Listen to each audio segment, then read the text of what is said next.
Mi hija se fue a Europa por un mes y me dejó con 1,000 pesos cuando yo tenía 80 años.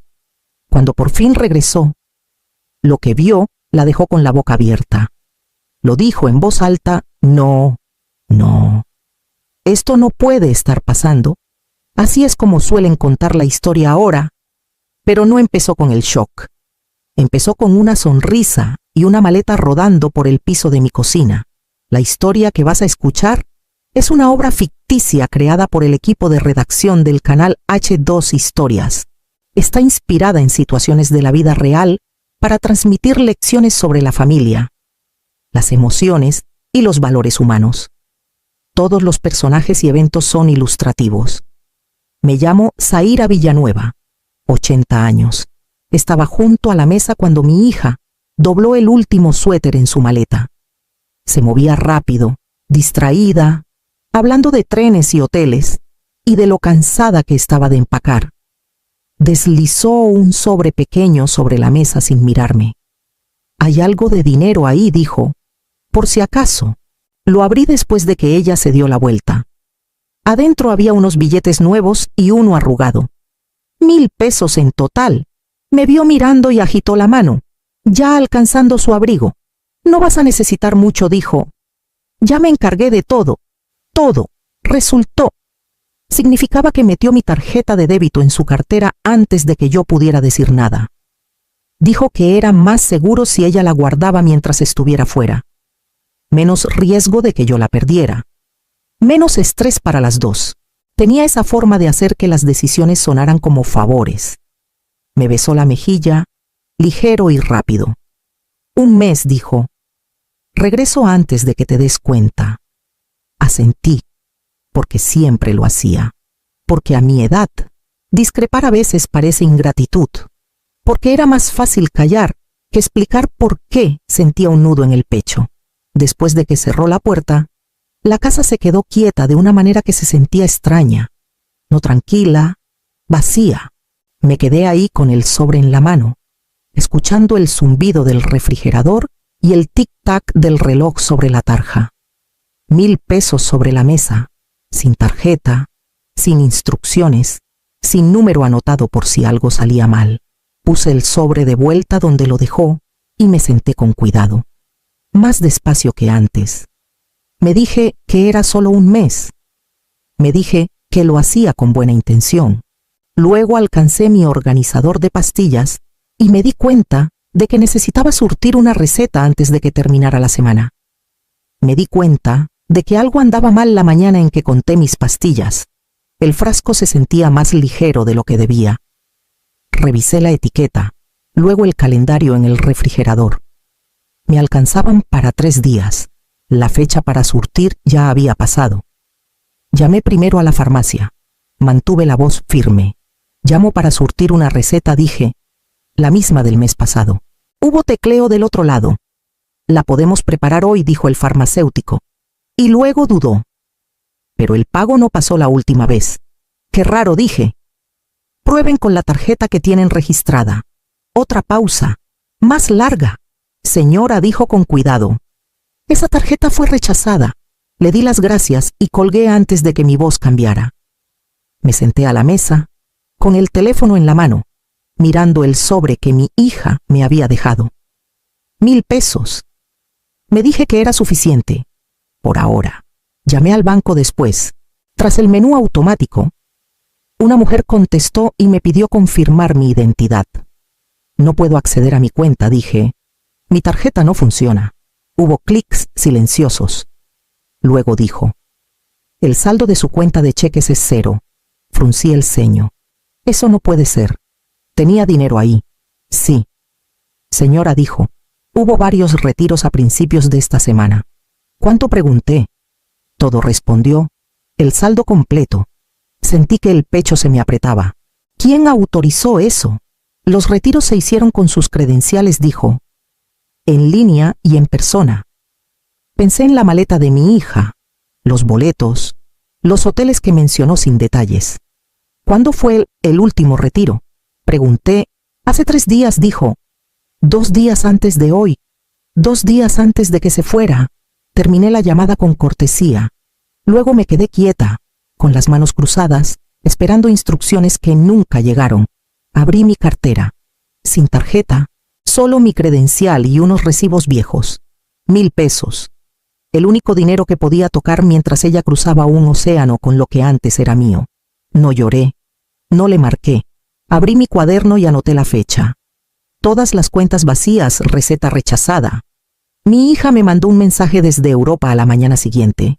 Llegué bien, vuelo largo. No te preocupes.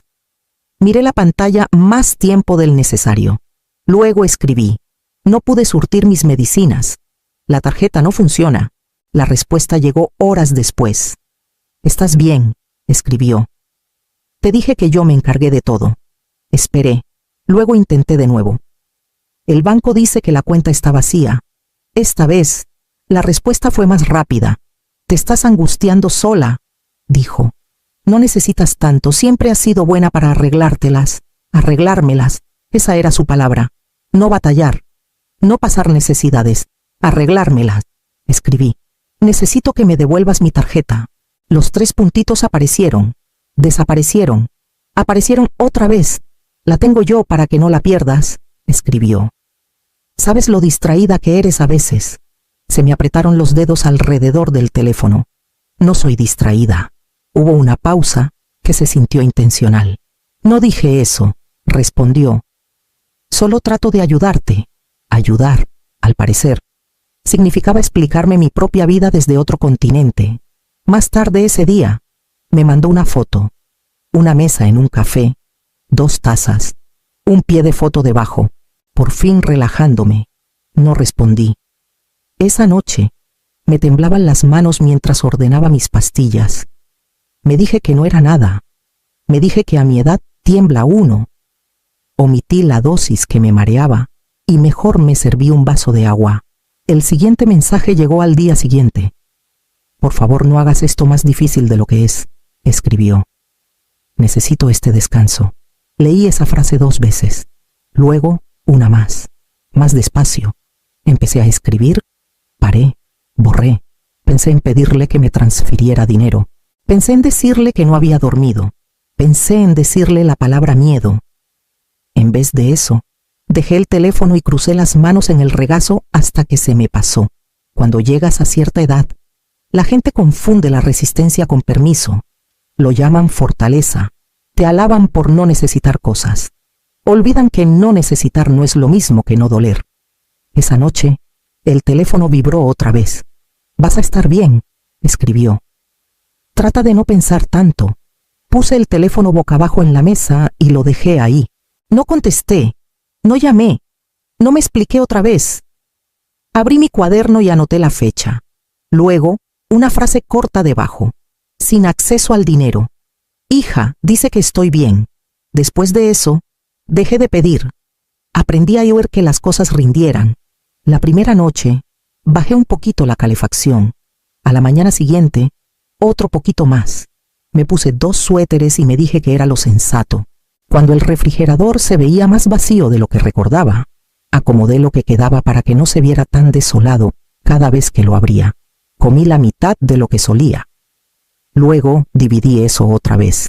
Envolví las sobras con cuidado, como si los bordes perfectos pudieran estirarlas. Cambié el café por té.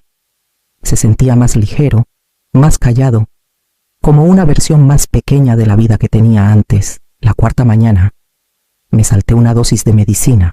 Me di cuenta cuando empezó la presión detrás de los ojos. Estaba junto a la mesa con el frasco de pastillas y conté 2 veces. Me faltaba una. Cerré el frasco y lo puse despacio.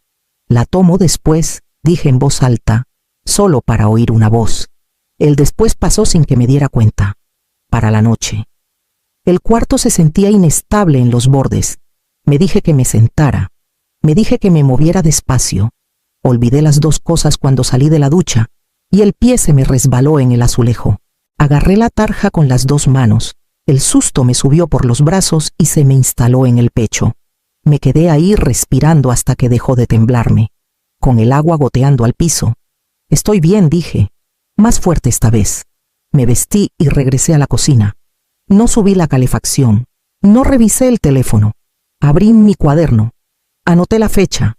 Anoté el dinero que quedaba 943 pesos con algo de cambio. Anoté que me había saltado una dosis. Anoté que casi me caigo. Las palabras se sentían lejanas, como si estuviera registrando la vida de alguien más. Seguí escribiendo igual. Lo que comí, qué tan frías estaban las mañanas, cómo me temblaban las manos cuando me paraba muy rápido. Antes de dormir, agregué una última línea. Viviendo cada día más chiquito. Luego cerré el cuaderno y me acosté, quieta hasta que llegó el sueño. Tomé el teléfono y lo dejé 3 veces antes de dejar de fingir que estaba decidiendo a quién marcarle. Ya sabía a quién no iba a llamar. No abrí los mensajes de mi hija, no escribí su nombre. Pasé de largo y busqué hasta encontrar el número de Rafael, uno que no había usado en meses. Rafael era el sobrino de mi difunto esposo, el único que todavía me visitaba sin querer nada a cambio. Lo miré lo suficiente para sentirme tonta. Luego marqué antes de arrepentirme. Contestó al segundo timbre. Zaira, sí, dije. Mi voz me sorprendió. Sonaba delgada. Soy yo. No llenó el silencio. Esperó, como siempre lo había hecho. No quiero molestarte, dije. No molestas, respondió. ¿Qué pasa? Miré el cuaderno en la mesa, las columnas ordenadas que había empezado a llevar. No estoy bien, dije. Las palabras pesaron más de lo que esperaba. Hubo una pausa. Corta pero intencional. Cuéntame, dijo. Mi hija se fue, dije. Se llevó mi tarjeta. Las cuentas están vacías. Me quedan 1000 pesos. ¿Cuánto lleva fuera? Preguntó. 4 días, dije. Va a estar un mes. Otra pausa. Luego, ¿estás sola ahorita? Sí. ¿Has comido hoy? Algo, dije, que no era mentira si no preguntabas cuánto. Zaira dijo, y mi nombre sonó diferente en su boca. Más firme. Esto no está bien. Lo sé. Dije. No quería armar un problema. No lo armas, dijo. Estás pidiendo ayuda. Tragué saliva. Debí haber llamado antes. Llamaste cuando pudiste, dijo. Con eso basta. Oí movimiento de su lado. El golpe suave de algo que dejaba. Voy para allá, dijo. No tienes que hacerlo, dije por reflejo. Sí tengo, respondió. Llego esta noche. Es un viaje largo, dije. Me arreglo, dijo. No abras la puerta a nadie hasta que llegue. Asentí. Luego recordé que no me veía. Está bien, dije. Antes de colgar, agregó. Me siento orgulloso de que hayas llamado. La línea se quedó muda. Dejé el teléfono y puse la mano encima un momento, como si todavía estuviera tibia. No me sentía arreglada, no me sentía rescatada, pero sentí que algo cambió. Chiquito y seguro, como si me hubieran quitado un peso justo lo suficiente para respirar. Rafael llegó apenas oscureciendo. No comentó la casa a oscuras ni el suéter extra que traía puesto. Dejó su mochila y me miró primero a mí, no al cuarto. Te ves más delgada, dijo. Estoy bien, respondí por costumbre. Asintió una vez. Luego fue al termostato. ¿Cuándo fue la última vez que subiste la calefacción? No la necesito tan alta, dije. No discutió, fue a la cocina. Sus ojos fueron a la mesa, luego a la silla, luego al cuaderno abierto junto a mi lugar. ¿Qué es esto?, preguntó.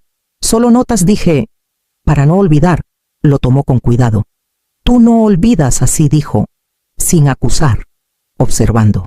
Vi cómo se le tensó la mandíbula mientras leía. Fechas, cantidades, dosis saltadas. Lo dejó y abrió el organizador de pastillas. Esto está mal, dijo. Te estás saltando una y duplicando otra. Trataba de que rindieran, dije. Eso no es olvido, dijo bajito. Eso es obligación. Sentí que los hombros se me bajaron sin decidirlo. Dijo que yo me las arreglaba, dije. Se llevó tu tarjeta, respondió. Vació tus cuentas. Eso es control. Sacó su teléfono y se alejó. Voz baja pero firme. Doctor Levin, habla Rafael. Estoy con Zaira Villanueva. Sí, esta noche. Necesito que revise sus medicinas. Colgó y marcó otra vez. Necesito a mi abogado, dijo. No mañana. Ahora. Me senté mientras hablaba. de pronto cansada de una forma que iba más allá de los huesos. Cuando terminó, regresó a la mesa y se arrodilló para estar a mi altura. Zaira dijo: «Nada de esto es tu culpa. Debí haber dicho algo antes», dije. «Lo dijiste cuando alguien te pudo oír», respondió. «Eso es lo que importa». Se paró y tomó el cuaderno. «Esto lo vamos a arreglar», dijo, «pero primero vas a comer, tomar las pastillas correctas y dormir en una casa calientita». Asentí. Por primera vez en días. No discutí. Lo puso de vuelta frente a mí. «Esto se queda», dijo. «Dice la verdad». Lo dejé abierto en la mesa, la última línea visible, y lo dejé encargarse del resto. El abogado llegó a la mañana siguiente con una carpeta, no con una sonrisa. «Vengo por hechos», dijo, sentándose frente a mí. «De los sentimientos hablamos después». Rafael deslizó mi cuaderno hacia ella. Aquí empezó todo. Lo leyó en silencio. Luego asintió. «Esto ayuda. Lo vamos a confirmar». Puso al banco en altavoz. «Represento a Zaira Villanueva. Necesito el historial de transacciones de las últimas 2 semanas. Tecleo». Una pausa. «Sí», dijo el representante. «Todos los fondos fueron retirados por completo». «¿Fechas?», preguntó el abogado. 3 retiros», respondió la voz. «Todos en menos de 48 horas. Todos antes de que la hija saliera del país». La pluma del abogado se movía firme. «Y el motivo no especificado», dijo el representante, «pero los cargos coinciden con boletos aéreos internacionales y hospedaje». La llamada terminó. El abogado cerró la carpeta. Su hija usó su dinero para financiar su viaje, mientras le cortaba el acceso. Esperé que lo suavizara. No lo hizo. «Esto califica como abuso financiero a persona mayor», dijo. «Control de bienes, privación, riesgo médico. No quería que esto llegara a lo legal». Dije. «Ya lo era», respondió. «Solo que no lo habías nombrado». Rafael se inclinó.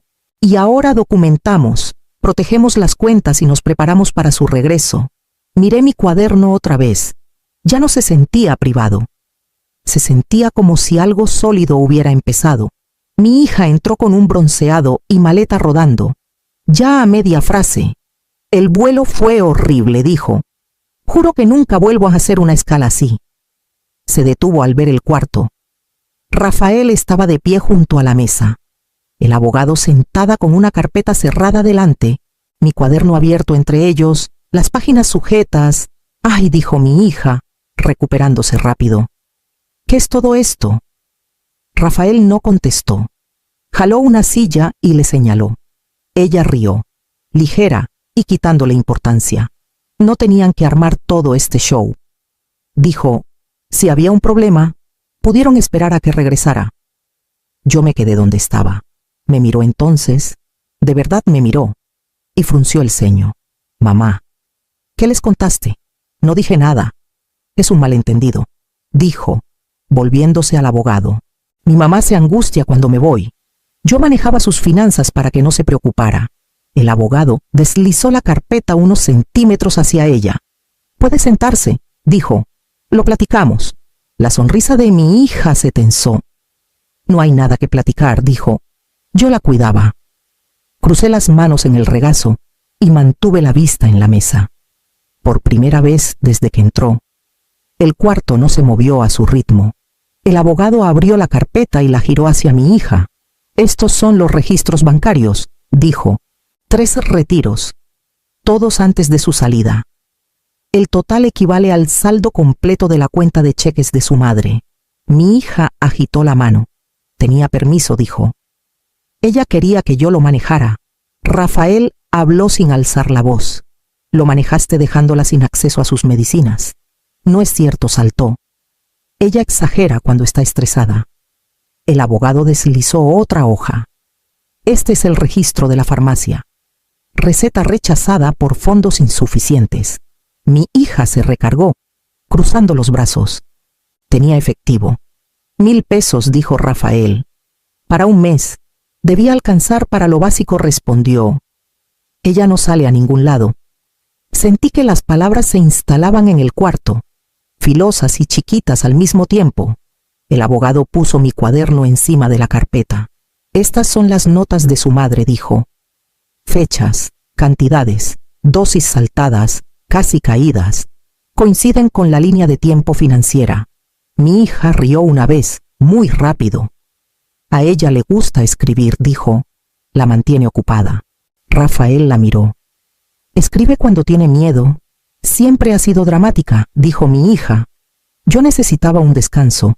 Confiaba en que se las arreglara. El abogado no interrumpió. Esperó hasta que el silencio hizo espacio. Esto califica como abuso financiero a persona mayor, dijo. Control de bienes, privación y riesgo médico. Mi hija negó con la cabeza fuerte. No, no, dijo. Esto no puede estar pasando. Yo no había hablado todavía. No había necesitado. Me paré y puse las manos en la mesa, apoyándome. Mi voz salió pareja, más bajita de lo que el cuarto esperaba. Te llevaste mi dinero, dije. Me dejaste enferma con 1000 pesos. Nada más. Ni explicación, ni defensa. El aire cambió. La boca de mi hija se abrió. Luego se cerró. Me miró a Rafael, luego al abogado, luego otra vez a mí como si viera a una desconocida. Te estaba ayudando, dijo. Más suave ahora. Rafael le contestó. Te ayudaste a ti misma. El abogado cerró la carpeta. De ahora en adelante, dijo. Las finanzas de su madre están protegidas. Usted ya no tiene acceso. Mi hija miró la mesa. Los hombros se le bajaron, no de alivio, sino de reconocer, por primera vez, la historia que se había contado a sí misma ya no tenía dónde pararse. Los papeles se firmaron en silencio, sin discursos, sin voces altas. Rafael se sentó junto a mí mientras el abogado explicaba el cambio. Se asigna ahora un poder notarial duradero a Rafael. Para asuntos financieros, dijo. Todo acceso y autoridad a cuentas se ha transferido. Mi hija no discutió. Miraba sus manos. No tendrá acceso a las cuentas de su madre. Continuó el abogado. Ya no. Entiendo, dijo mi hija. Su voz era más chiquita de lo que recordaba. Asentí una vez. Eso fue todo. Después de que se fueron, Rafael preguntó, ¿quieres que me quede? Sí, dije. Un rato. Esa noche dormí sin el teléfono en la mesa. Tomé las medicinas correctas. Comí hasta quedar satisfecha. Nadie me dijo que era fuerte por aguantar. Nadie necesitó que yo probara nada. Esto es lo que aprendí. Y lo digo claro porque importa. El silencio puede parecer paz, pero muchas veces protege a quien no debe. La seguridad no es egoísmo, es responsabilidad. Decir la verdad no te hace cruel, te hace visible. No le quité nada a mi hija. Solo dejé de darle el poder de decidir si yo merecía cuidado. Si esta historia te llegó, dale like, deja un comentario o suscríbete. Algunas historias están hechas para ser escuchadas, sobre todo por quienes han aprendido a callar.